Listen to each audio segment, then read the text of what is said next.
publié chez l'édition Champs-Élysées Deauville le tome 2 des Templiers. Et justement, sur les nouveaux documents que vous avez découverts, il y en a deux qui ont attiré mon attention. C'est ce que vous avez découvert avec le parchemin de Chinon et dans les archives secrètes du Vatican. J'aimerais que vous nous glissiez quelque chose là-dessus. Le parchemin de Chinon est un document qui est issu des auditions qui ont été organisées par le pape en 1309. Et en 1309, ces auditions-là ont été tenues secrètes. Il a fallu attendre des centaines d'années pour que ce document réapparaisse et qu'on y voit quoi? Eh bien, qu'on y voit que le pape avait absous les Templiers, qu'il ne les condamnerait pas, qu'il ne les poursuivrait pas. Et tout ça vient évidemment à un moment de l'histoire qui est particulièrement important, puisque va suivre juste après le Concile de Vienne. Et lors de ce Concile de Vienne, 1310-1311, le pape ne va pas obtenir une majorité de voix pour condamner les Templiers. Donc, il a été extrêmement stratège dans cette affaire-là, le pape, parchemin de Chinon. Alors, en ce qui concerne les archives du Vatican, alors là, mon cher Jacques, c'est assez amusant parce que les archives concernant les Templiers, qui sont conséquentes, ont été conservées non pas au Vatican, mais au château Saint-Ange, et elles ont été conservées dans cette ancienne prison, dans une partie d'archives dont on avait volontairement changé les numéros d'archivage.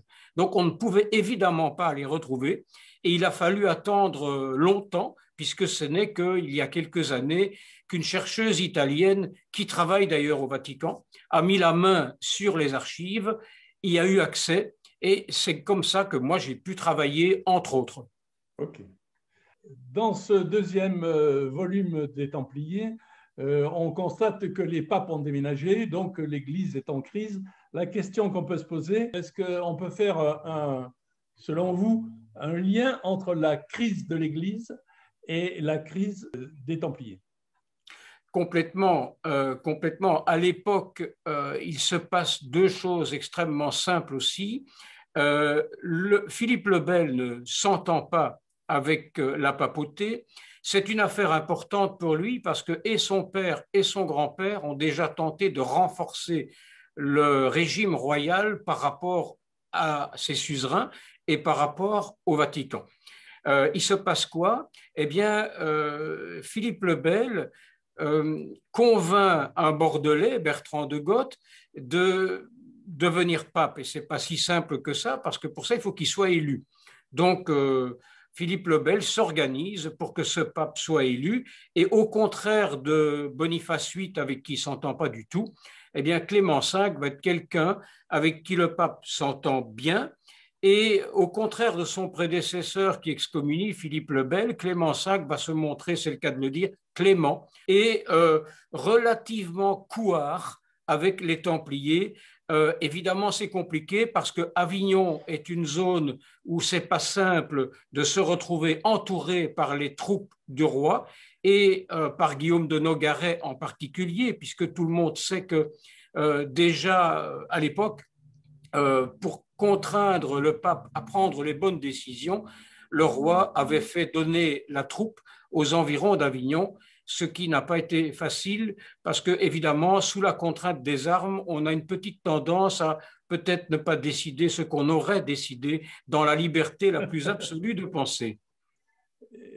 Les Templiers, est-ce qu'ils ont suivi en même temps les règles de Saint-Benoît et de Saint-Augustin ou pas du tout?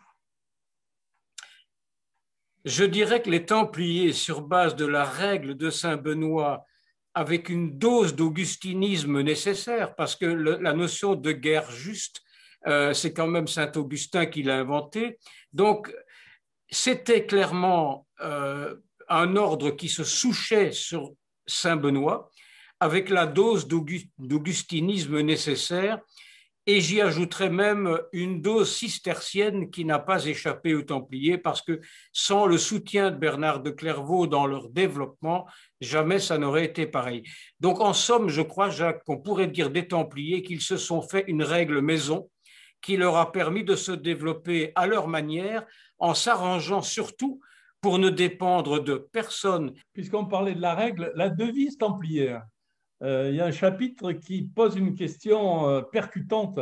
La devise templière serait-elle juive? Est-ce qu'il y aurait eu des liens entre les Templiers et les Esséniens?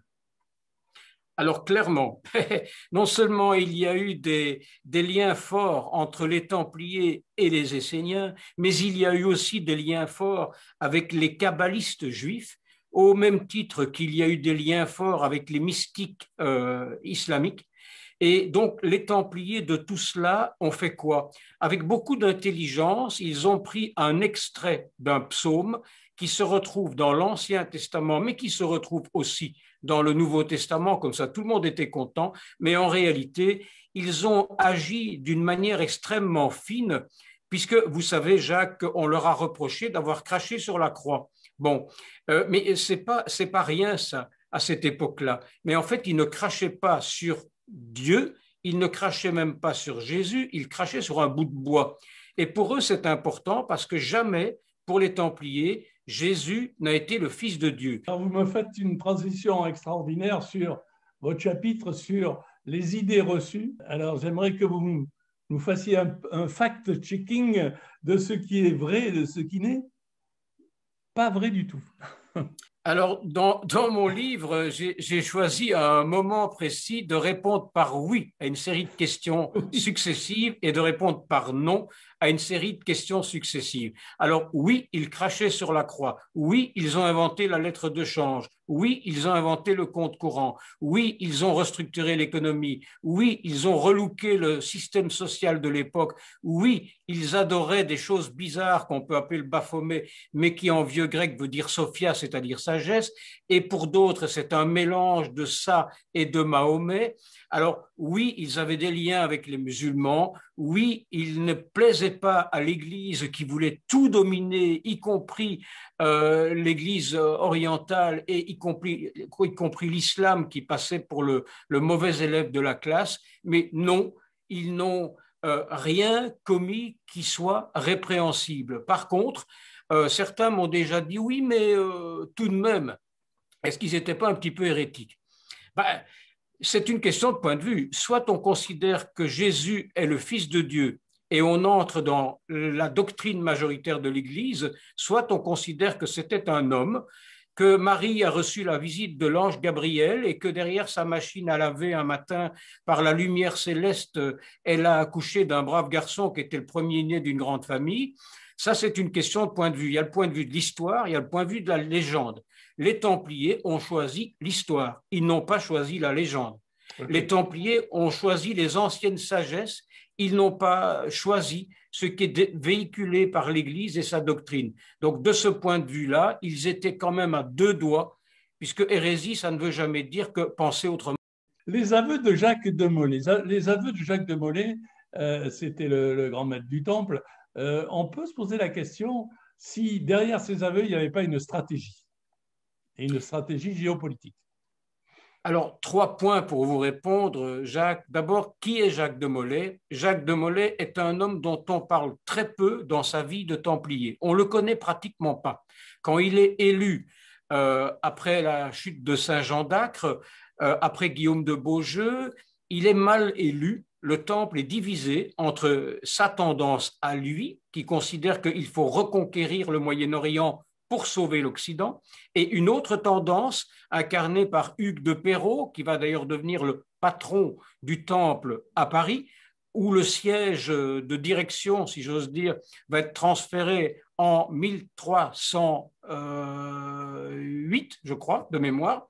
Et donc, ce temple est divisé et on a un Jacques de Molay qui est un militaire de carrière, un stratège de carrière, qui essaie de renouer des liens avec les Mongols pour battre les Ottomans. Ça ne va pas se passer comme ça va donc mal tourner. Et ce Jacques de Molay, mal connu, va chercher des appuis qu'il ne trouvera pas, va discuter avec le pape qui sera incapable de l'aider face à Philippe le Bel et va se faire piéger quelque part en se rendant à une petite fête de famille où on va le capturer. Il va se retrouver emprisonné, comme vous le savez, et tout ça va se terminer d'une manière épouvantable. Mais quand on le condamne parce qu'il est relapse, on condamne un homme fatigué, épuisé, qui d'une certaine manière a tenté de sauver le temple avec des propos qui ont toujours été calculés pour faire de ce temple une institution éternelle. Sa personne n'avait pas d'importance, il savait qu'il était cuit, si j'ose dire, d'une manière quelque peu facétieuse, mais il a, par sa personne, rendu le temple immortel et lui-même, qui était pratiquement un illustre inconnu par rapport à d'autres grands maîtres, est entré dans la légende. Aujourd'hui, Ok. Jacques de Molay, c'est une personnalité. Ok. Alors, parmi les thèses complotistes, la marine templière, on en parle très peu et pourtant, lorsque les Templiers sont arrêtés, il y a des bateaux templiers qui disparaissent de La Rochelle, d'où la légende du trésor disparu. Est-ce que c'est fake news ou est-ce une réalité? Alors, ni fake news, ni totalement réalité, parce que l'ordre du Temple, à un moment, dispose d'un certain nombre de bateaux. Alors, il y a à la fois les bateaux côtiers et il y a à la fois les bateaux de haute mer. On peut bien se demander ce qu'un ordre qui était censé faire passer des gens d'Orient en Occident et réciproquement, pourquoi il avait besoin de bateaux de haute mer. Ça, c'est tout l'intérêt du port de La Rochelle, dont on parle, mais assez peu, et dont seraient partis 17 bateaux, pardon, pour une destination que l'on croit inconnue, mais que vous aurez le plaisir de découvrir dans le 3e tome, Jacques. Bien, Philippe Liénard, merci pour toutes ces informations. Nous attendons avec impatience la suite du tome 2 qui va nous parler probablement de cette disparition des Templiers et puis de la relation entre les Templiers et la franc-maçonnerie et pourquoi pas sur les Templiers de nos jours. C'est tout à fait ça, Jacques. Vous avez presque lu le tome 3. Merci beaucoup, à très bientôt.